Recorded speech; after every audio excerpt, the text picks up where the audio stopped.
Hello, welcome. My name's Walter Krueger. I'm a Wizard of Oz enthusiast and, well, collector. Like many of you, you collect dolls and toys, searching for childhood memories upon shelves that can be found at different conventions, swap meets, flea markets, doll shows. A lot of the places I grew up in, with my very own mother, who was a doll collector just like all of you. In order to carry on her legacy, I became an Oz collector, and I want to share that passion with everybody who will give me the moment to hear it. And I feel like, what a great way to do this in the time that we're currently living, in these virtual conventions. And special thanks to my friend Rachel for asking me to be a part of this with all of you. And what better way to bring the Wizard of Oz in than with shooting for the stars? Very much in that own saying means we're going to reach for our dreams. We're going to go for the impossible. Which also ties back into a very fun little message my mother always gave me, which I'll share with you in a little bit.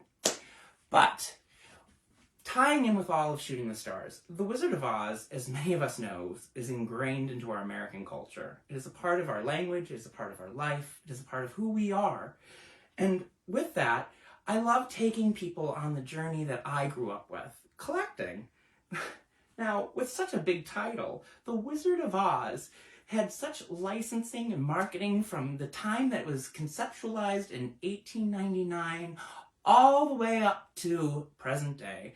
When L. Frank Baum wrote the original book, we were given the book, some few toys that I'll share with you today, and then also all the way to the 1939 film with Judy Garland that we all know and love. Marketing out the yin-yang. We're talking about dolls, toys, everything you could think of, even to this day. And I'm going to share some of those with you too. Some of my very favorites out of this massive collection that I have. So sit back, relax. We're going to shoot for the stars today. We're going to go down the yellow brick road with Dorothy and learn all about our heart's desires. So let's get going with what I want to talk about. So one of the favorite things of mine is some of the original dolls that were released for the 1939 film. Ideal Doll Corporation received licensing from Lowe's, which was the people who held the licensing for The Wizard of Oz through MGM.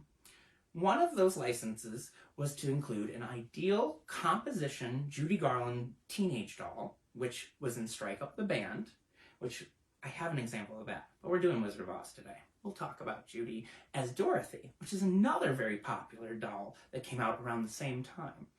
So Judy Garland as Dorothy came in 3 different sizes. There was a small, a medium, and a large. Very much like the Shirley Temple dolls or Deanna Durbin dolls of the same time. So I'm going to share those with you. Those are some of my favorites. And then, we have even more dolls that came as companion dolls to her.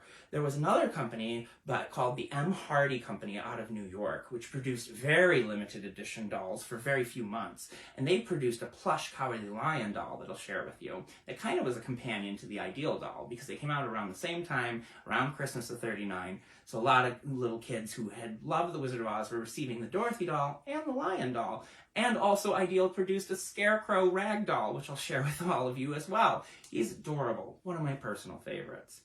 And I'll take you down a timeline and show you some other new dolls that are more current and modern.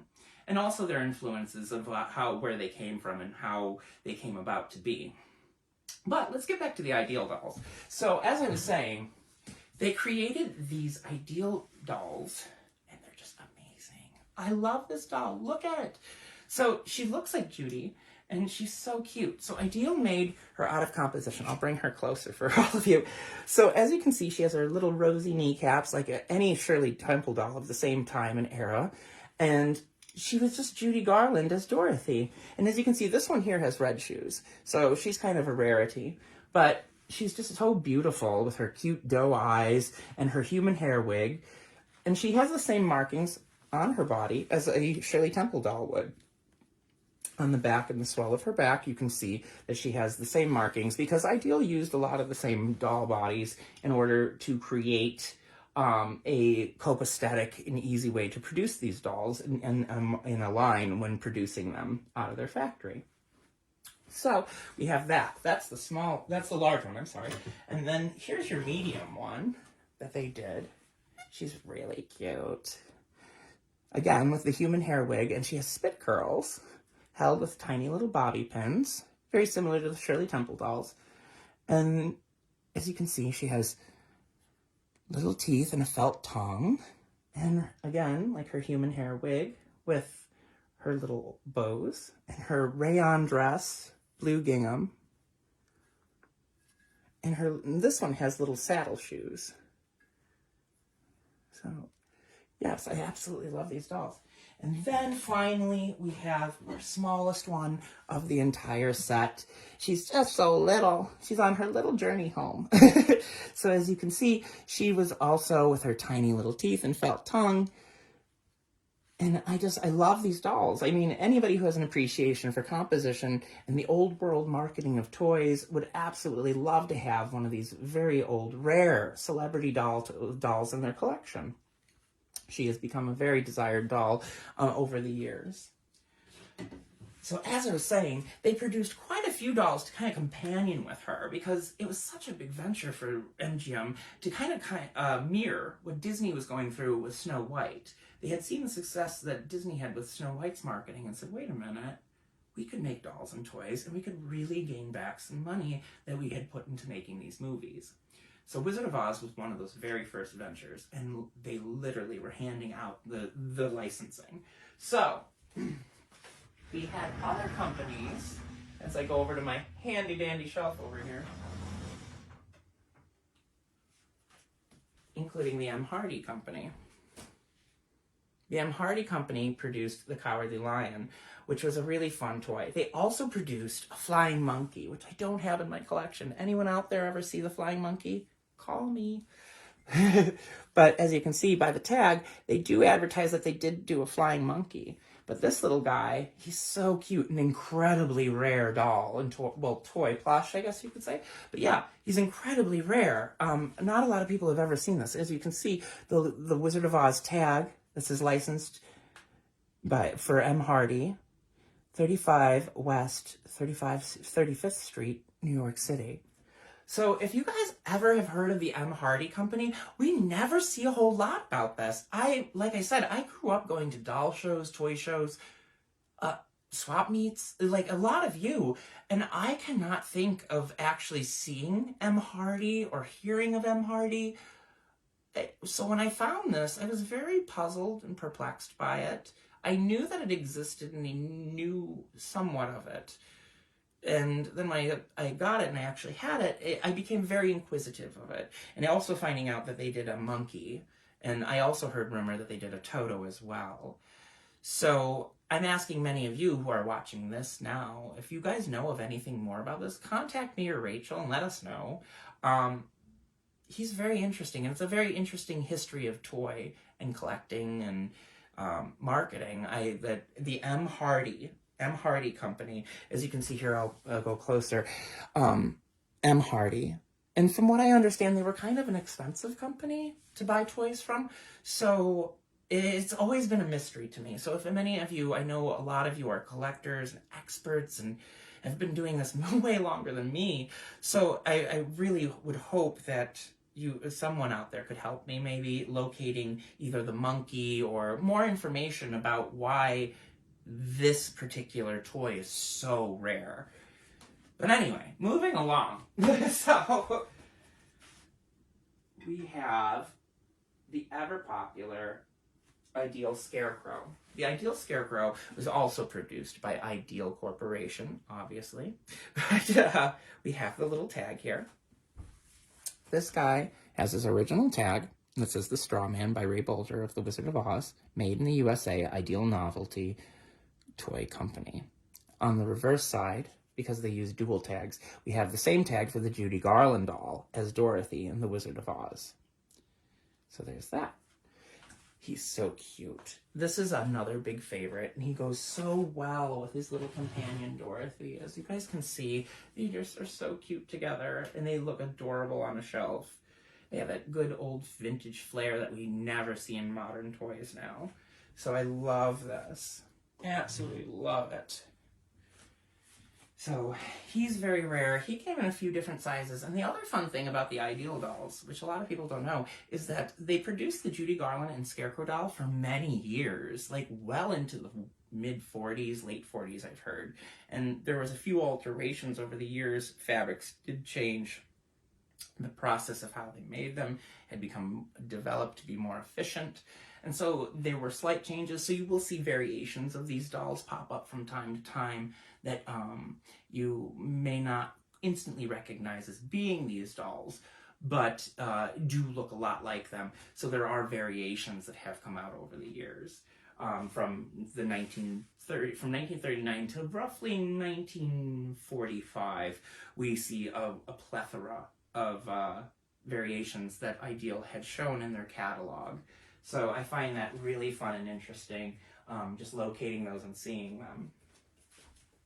So we have that. So that's kind of a fun, brief overview of that. The other thing that I have to go in with that licensing is that also MGM had gone into marketing child sweepers through Bissell. Yes, that Bissell, the vacuum company, right? Weird. So they had done a child size, or what they called the toy size Bissell sweeper, which I think many of you might find interesting, considering it's not something you see often. It's a little off the beaten path from dolls, but hey, I'm trying here. So, like, we have the Bissell Wizard of Oz sweeper, and this came in 2 different sizes. They actually had this size, which was for a child, as a play toy, which actually worked. So, let's get real. The kid thought they were playing, and the parent was having free cleaning service. Fun, huh? Like, that was ingenuity. So, we have this as for the child, and then we had an adult-sized one that also came out, which was really fun. And I just thought, you know, you never see these, so I wanted to share them with you guys. This is the adult-sized one. So, as you can see, it was called The Wizard Sweeper by Bissell. And it was just a 1939 sweeper, carpet sweeper that they had that you could take and just clean your living room with. And these both are in actually very nice condition for their age, and for the fact that these were actually used items that people used in their homes in order to take care of their house. So we look at them as collectibles now, but back then they were just everyday used items. So I thought that would be kind of fun to share with all of you. So moving along a little bit more, I kind of want to share with you another doll that I have that you never see, ever see, ever see. And when I say that, I mean you never see it. I can't stress it to you guys enough. It's incredibly rare. I mean, I know some of you out there are very well known in your field and are very well educated in dolls and toys, but I'm going to show you something. I think a lot of you are going to be like, I've never seen that. So, here we go. One of the things that I really like was this doll that I received years ago off of eBay. And it was a doll that came to me that was the story that it was at the Academy Awards. The Academy Awards for 1939. So Judy Garland was in the room that day with this doll. It sat at her table because these were centerpieces, and they were featuring movies that were going to be up for nomination that year. Obviously, in that year, The Wizard of Oz was up for nomination, and they had at Judy's table, we have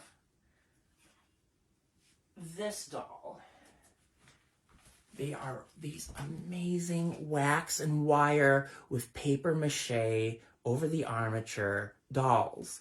Now, we see a lot of these dolls coming from like an international perspective. You may have seen these as like Spanish lady dancing dolls with the fans, and they have the wax heads.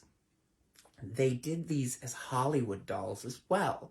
They're extremely rare. I mean, I cannot tell you how rare. And as I said, I go to these conventions and shows, and I've never seen them, and maybe once in my life, and when I did, I had enough foresight to buy them and say, I need to hang on to this. Here is one of those examples. From eBay, I had found this doll, and the story was that this was at the Academy Awards that year, and that this was one of the centerpieces. As you can see, the wax head is done in Dorothy's likeness, Judy Garland. She has her little ruby slippers, and she's as old as can be. And we have her gingham dress, which I also was informed, fun fact, is the same exact gingham that they used for the real Dorothy dress. So she kind of has a part of Oz, like real Oz with her. How amazing is that? So you kind of get like an actual feel of what the gingham on Dorothy's dress really was like. through this like little beautiful centerpiece. As you can see, just the wax little head that makes the effigy of her amazing. I just absolutely love this doll. So another very rare treat that I very rarely have ever seen myself, collecting Oz, my mother collecting dolls, and all of that. This is one of those rarities. So I just wanted to share that with you. It's a very special toy. So we have that. Put her back in her home. There we go. So anyway, let's take a look. We're going to turn the camera around behind you guys, and I'm going to show you a little more dolls that they have in the cabinet behind you. And those are a little more modern, a little more rare. I have just a little bit of everything. So let's take a look. Come on. We'll turn the camera as you can kind of get a full pan. Oh, there's my ruby slippers. Aren't they beautiful? And we have the MGM costume from the movie that the guard wore at the door. Who rang that bell? And we have all these different various fun things. And here we go. So kind of zooming in here, we're going to take a look. I want to kind of focus on up here with you guys. Many of you will recognize these dolls. These dolls up here are R. John Wright. R. John Wright makes amazing felt dolls out of Vermont. And we have his entire series here, including his limited edition Tiniest Munchkin, which is actually really rare to find. She was convention special, as with the Flying Monkey. We also have his collection of mice. My favorite will always be the little Flying Monkey mouse. Because what kind of challenge was that, to create a mouse into a monkey? It's just amazing. He did a really good job on these. And whoopsie. He is a fun little piece to have in your collection. I cannot sing the praises enough of R. John Wright. Oh, I can't get his mouse to stand. She's going to stay with me right now. So, we have just so many fun things in this cabinet. And as you can see, like his likenesses of the main characters, Margaret Hamilton, we have Ray Bolger, we have Judy Garland, Jack Haley, and the amazing Bert Lahr, who was just an amazing vaudeville comedian and was so perfect for that role. I mean, a lot of us love that Cowardly Lion. Like, come on. So, moving along, we also have, let's see what else I can show you guys. Let's go over in this section over here. I absolutely love my older Scarecrows. So as I was mentioning to you earlier, there were toys and dolls that came out earlier than the 1939 film that we all know. Oz has been around since 1899, when L. Frank Baum conceptualized it and made it into the book The Wonderful Wizard of Oz. In order to market all of that in his wonderful world and his creation that he had made, he thought, well, why don't I go into dolls and toys? Thusly, bringing upon us many fun toys from the 1920s, so predating the MGM movie. We have wonderful Scarecrow dolls like this that are supposed to be representation of the Scarecrow of Oz. As we can tell by his yellow hat and red band that was given to him by R. John Neal. A lot of R. Johns to remember here. And so, as we can see here, he has this wonderful yellow hat and screen-printed face. Now, I've never seen another example of this doll. He's really, really rare. Again, from the 1920s, never have seen him before. He's in my collection, another one of my favorites that I have. And his craftsmanship, as we can see here, is just amazing. Look at this. Like, he's got the stitching. Many of you can tell just by, like, looking here that a lot of love went into making him. So either he is company made with his edged hat, his hands have like this printing on it. So he's really fun. It's been rumored that he might have been a prototype that never got produced. So I absolutely love him. He's another one of my absolute favorites, and he sits with my scraps Patchwork Girl that I have. I absolutely love the Patchwork Girl. She's my favorite of the Oz characters. As you can see, the Patchwork Girl is another rare doll that I have in my collection, comprised of all different wonderful silks in order to create her. So I absolutely love her. As you can see, she is made with a lot of love, this doll. So she's another one of the characters that later on in the series of Oz books, Baum had wrote many Oz books, and Dorothy had gone back to Oz many times. And so she meets many other characters, including this character, Scraps, the Patchwork Girl. So she's kind of fun to have. So I have her. So yeah, we have that. And then we can also take a look at something a little more modern. Let's take a look at a modern doll and toy that I have. So over here, we have the Timeless Treasures collection from Mattel. Mattel did this wonderful series called Timeless Treasures back in the early 2000s, late 1990s.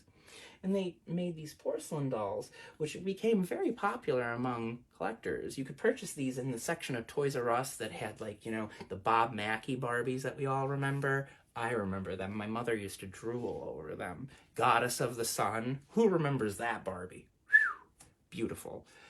Well, that's not to go off on a tangent, but if we could get some more Bob Mackie Barbies or something of that nature. Wow. The 90s were amazing, as many of us can agree, for collectors. So, we have, getting back to Oz, we have here these amazing dolls. Look, they made them in porcelain, and they captured them so well. This was just a genius line, so kudos to the creator at Mattel that was like, we should make porcelain dolls that actually look like the characters and not Barbies. You were a genius, whoever you are. So, take a look at this doll. The Scarecrow. The details that they did on these dolls. I mean, these are favorites among Oz collectors. And I just wanted to share them and represent them as some of my favorites in my collection. The details were just gorgeous. Absolutely gorgeous. We even have a flying monkey they added to the line. The flying monkey, as R. John Wright had done, is a favorite of fans. It scares many people, but it's that delightful fear that we like. So, as you can see, the flying monkey here looks just as we remember them, with their little vests and the designs that we remember with their wings. And they just did such an adorable job. I loved these dolls. Again, for those of you who are seeing these for the first time and are just saying, I need those, I want them. Mattel made these, and then they're called the Timeless Treasures. So check that out. And I have to show you, before I move on, I have to show you the Dorothy. She is among my favorites. So the Dorothy is done exceptionally well. She was the first in the series. Yeah, I gotta blow a little dust off them. We all know that battle of dust, don't we, collectors? Ugh. Never-ending battle. So, here we have Dorothy. And she looks just like Judy. I love it. I love her. She's just done so well with her little basket, her gingham dress. The way she holds her hands is very Judy. And then down to the iconic ruby slippers that we all know and love. So there we go. She is a favorite in this entire collection of Timeless Treasures that Mattel had produced. She is probably my favorite. So check that series out if you don't know them, if you're looking to collect them. They do run between $125 to sometimes over $200, depending on which character and the rarity. The most rare of this series is the Flying Monkey, and you may have a hard time finding the Cowardly Lion. Outside of that, you should have pretty good luck on eBays and aftermarkets. So those are really fun. Among all the rest of my collection, I have just various other things. As you can see, quite a few pairs of ruby slippers. We have different various pairs down here. And we have just all these fun things that I could literally spend days sharing with you. We have a fun marionette of Margaret Hamilton as the Wicked Witch. This marionette was supposedly supposed to be part of the promotion of going out and exploring a marionette show that they had done to promote films in the earlier days of MGM's promotions. So they did that. that featured many of their current stars in marionette form. We have lots of fun stuff. As many of you can recognize, we have a couple of the Stife issues in here. Stife has also gotten received Wizard of Oz licensing. So it's really fun. It's like some of these major companies that all of us know and love have taken on America's classic and brought them to our homes and onto our collector's shelves. So I just absolutely love sharing all of this with all of you. And as you can see, as I do this pan, we have quite a bit to share with all of you. So there we go. Another fun collectible I love sharing with collectors is a toy set that a lot of us may remember from the 1970s, which also recently has returned to us. A company that all of us may know as Mego, the Mego Toy Corporation, in the 1970s had dominated and broke down barriers and walls from action figure into dolls, making gender roles of whether boys and girls could play with the same toys and blurring that line and making it okay that people pick what toys that they want to play with. Your imagination has no limits.